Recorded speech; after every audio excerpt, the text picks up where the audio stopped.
with your flute, Divyanga Bhosham Bhaji, we offer our obeisances to you. So, the peacock feather on Krishna's head, if you put peacock feather on your head, how do you look? Right? But when Krishna puts peacock feather on his head, he looks so beautiful. Right?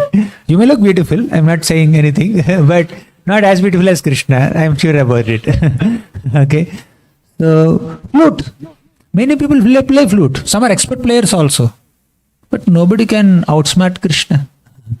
So, point is, although the flute is a dry bamboo wood that has so many holes in it, because the flute is acting as an instrument in Krishna's hands, this flute is giving happiness to all the heavenly devatas also, all the human and non-human residents of Vrindavan also, on top of it, all the gopis of Vrindavan who are the most exalted devotees.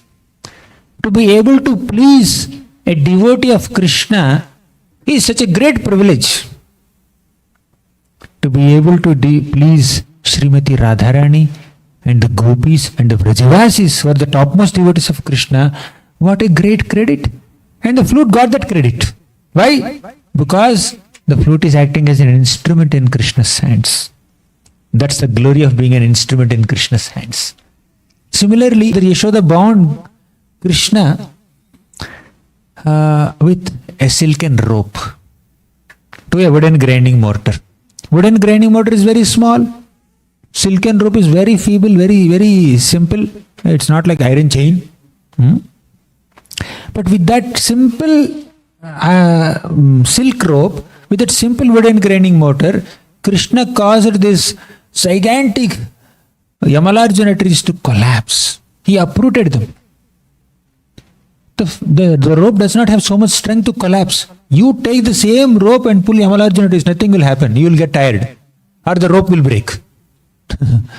Or even strong rope also, if you are keeping that mortar between the two trees and trying to pull them, even if your rope is strong, mortar will break.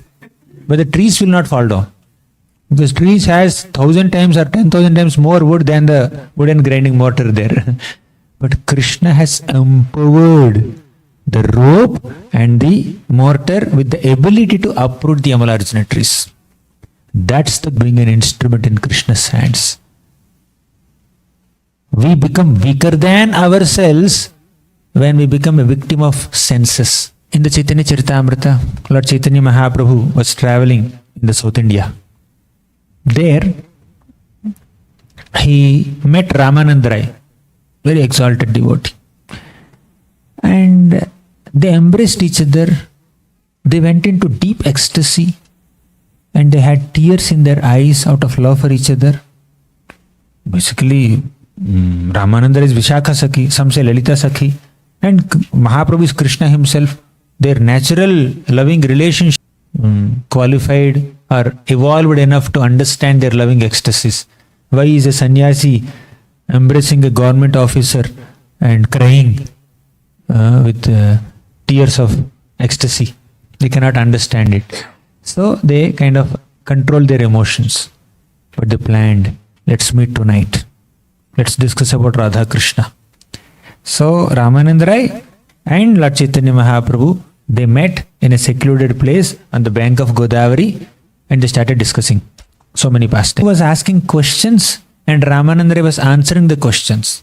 He is asking about Radha Tattva, Ramananda Rai is explaining Radha Tattva. He is asking about Krishna Tattva, Ramananda is describing Krishna Tattva and Krishna Leela and Krishna's qualities. Nama, Rupa, Guna, Leela of Krishna. Very nice conversation. At one point, Mahaprabhu said, my purpose of coming to Vidya is successful because today I have met you and I heard about Radha Krishna from you.